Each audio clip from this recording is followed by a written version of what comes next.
Have you ever found yourself sitting quietly, staring out the window, and thinking, maybe it's better if I keep some things just for myself now? If you have, you're not alone. Reaching 65 and beyond brings a kind of wisdom that only life can teach, knowing that not every truth needs to be spoken, and not every feeling needs to be shared. It's not about bitterness or distrust, it's about peace. You see, life at this stage isn't about proving a point anymore. It's about finding the soft places where your heart can rest. After decades of building a family, raising children, weathering storms you thought you might never survive, you've earned something precious, the right to guard your own quiet joys, your private aches, without explanation or apology. It's tempting sometimes, isn't it, to open up everything, to tell your children every worry, every regret, every plan still lingering in your mind? We want to be known. We want to stay connected. But too often, sharing too much invites opinions we didn't ask for, judgments that sting more sharply than we expected, or worries that weigh heavier than we ever meant to place on others.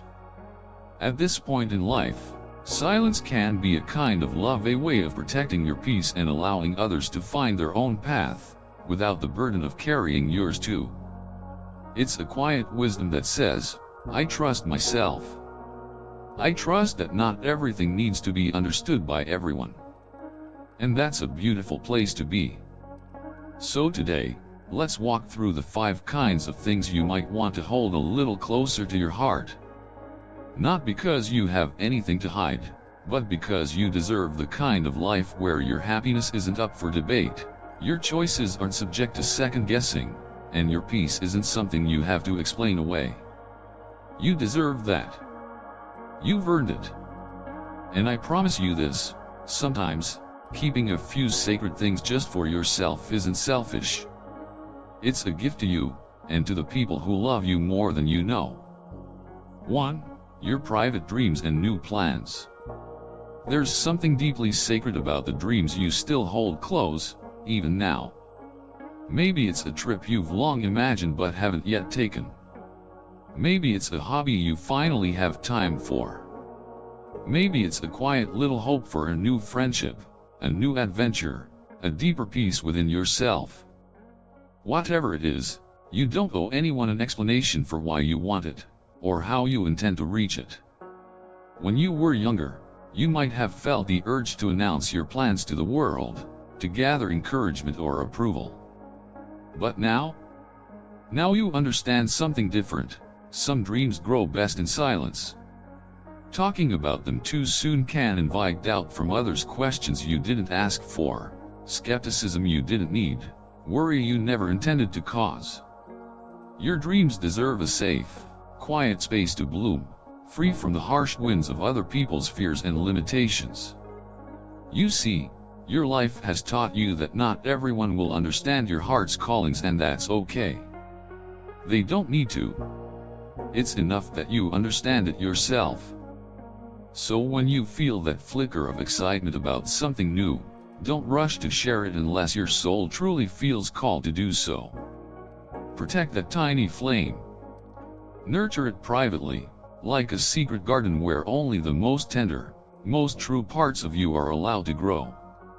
And remember, you are not too old for new dreams. You are not too late for new beginnings. Some of the richest chapters of life are written quietly, without applause, without permission, and without anyone else knowing, until one day, you look back and realize you built something beautiful, just for you. 2. Your personal griefs and regrets. Grief has a strange way of living inside us as we grow older. It softens us in some ways, hardens us in others.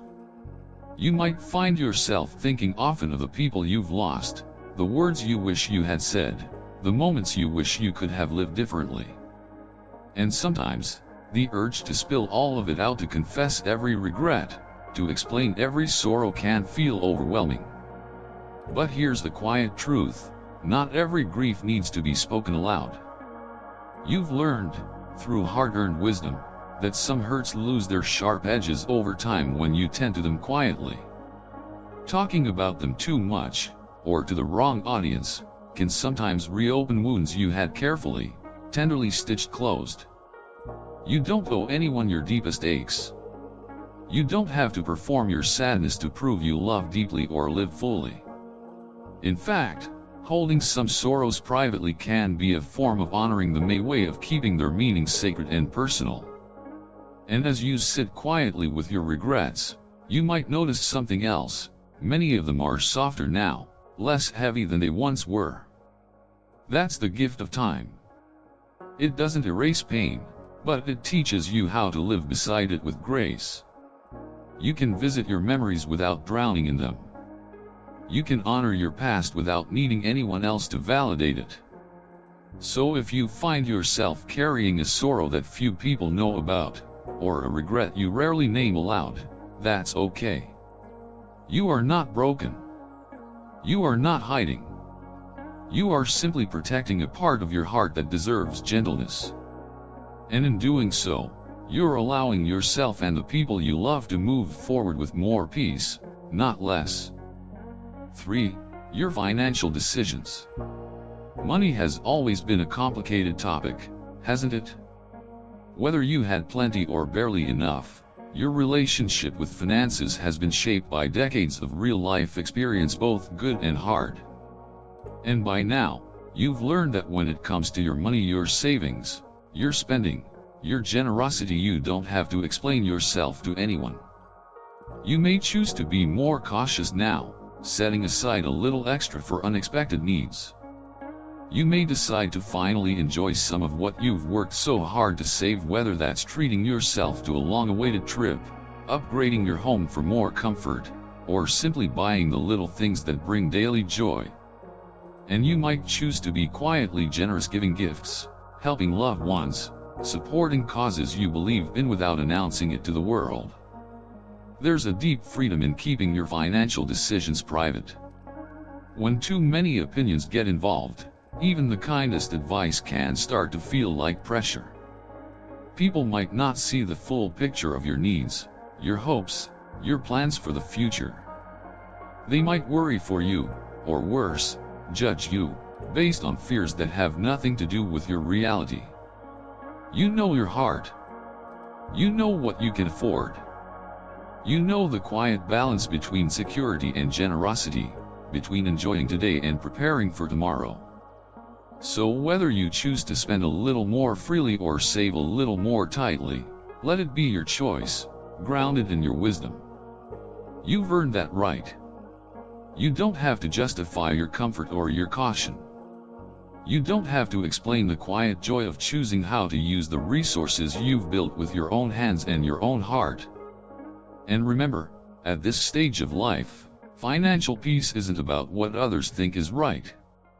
It's about what allows you to sleep soundly at night, knowing you have honored both your past efforts and your present needs. 4. Your health choices. There's a quiet power in choosing how you care for your body at this stage of life.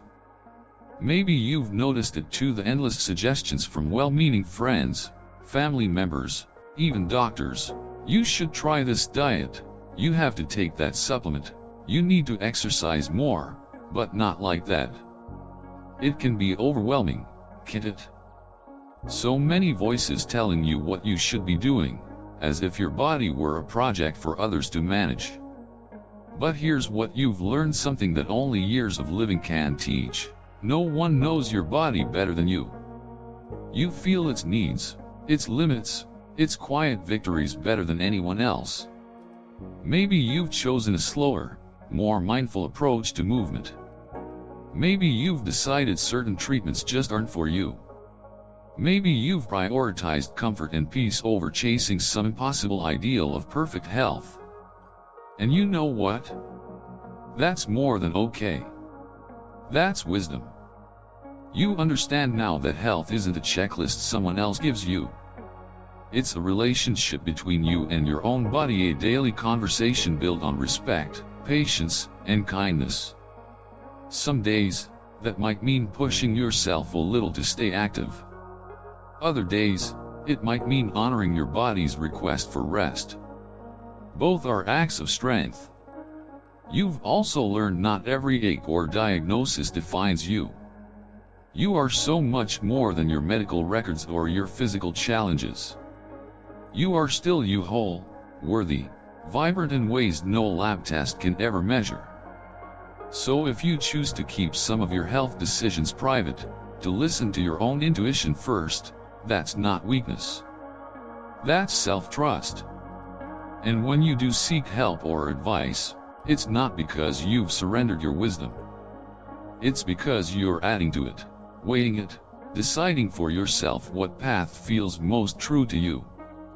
At this stage, you know better than anyone, health is not about living forever. It's about living fully with as much joy, dignity, and peace as you can hold in each precious day you are given. 5. Your happiness and contentment. Perhaps the greatest lesson you've learned is that happiness is a deeply personal thing. When you were younger, maybe happiness looked like achievement, career milestones, raising a family, reaching goals you set for yourself. And those were beautiful, meaningful chapters. But now, happiness often wears a quieter face. It's in the small, golden moments, sipping a hot cup of coffee on a sunny morning, watching birds dance across the sky, hearing the laughter of a grandchild, feeling the gentle ache of a well-lived day as you settle into bed. It's the comfort of an old favorite book, the peace of tending a garden, the simple act of sitting still and realizing you like who you've become. And here's the precious thing, you don't have to justify or explain your happiness to anyone. You don't have to chase excitement just because someone else thinks you should. You don't have to pretend to be restless if what fills your heart now is peace, simplicity, or solitude. Some people might not understand why you are content with a slower life, why you don't need constant stimulation or dramatic changes anymore. But you know better. You know that true happiness often whispers instead of shouts. And you've earned the right to savor it on your own terms. You also know that not every day will be perfect. There will still be challenges, aches, losses. But even amid the hard days, you carry a resilience, a quiet joy that doesn't vanish with every passing storm. That's not luck. That's not denial. That's the hard-won fruit of a life lived with open eyes and an open heart. So whether your happiness is loud or soft, new or familiar, thrilling or peaceful, let it be yours. Protect it from unnecessary explanations. Guard it from people who measure life by a different clock. And celebrate it, silently or loudly, however you choose. Because at this stage, happiness isn't about impressing others. It's about honoring the life you have, the person you've become, and the quiet, extraordinary beauty of simply being here. If life has taught you anything, it's this: today is a gift. Not because it's perfect. Not because everything is easy. But because you are still here, still breathing, still becoming. The world around you may move faster than ever, but you have learned the precious art of slowing down, of noticing, of living. You understand that it's not about how many steps you take, but about how you take them. You know that joy isn't always loud, that strength isn't always visible, and that love, real love, is often found in the quiet moments when no one else is looking. Today, you carry the sum of all your experiences, all your lessons, all your hopes. And while tomorrow remains a mystery, today is your masterpiece to shape, to savor, to celebrate. So take this day in your hands gently but boldly. Speak your truth kindly.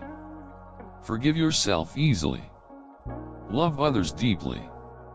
And live this day with a courage and grace that only you, with your one-of-a-kind story, can bring into the world. If this message touched your heart even just a little, I invite you to join this journey with me.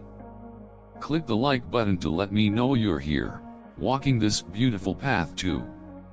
And if you'd like more stories, more reflections, more moments of encouragement just like this. Subscribe to the channel, because every step we take together makes this journey a little lighter, a little brighter, and a whole lot more meaningful. You are not alone. You are not forgotten. You are exactly where you are meant to be. And I am so deeply honored to share this moment with you.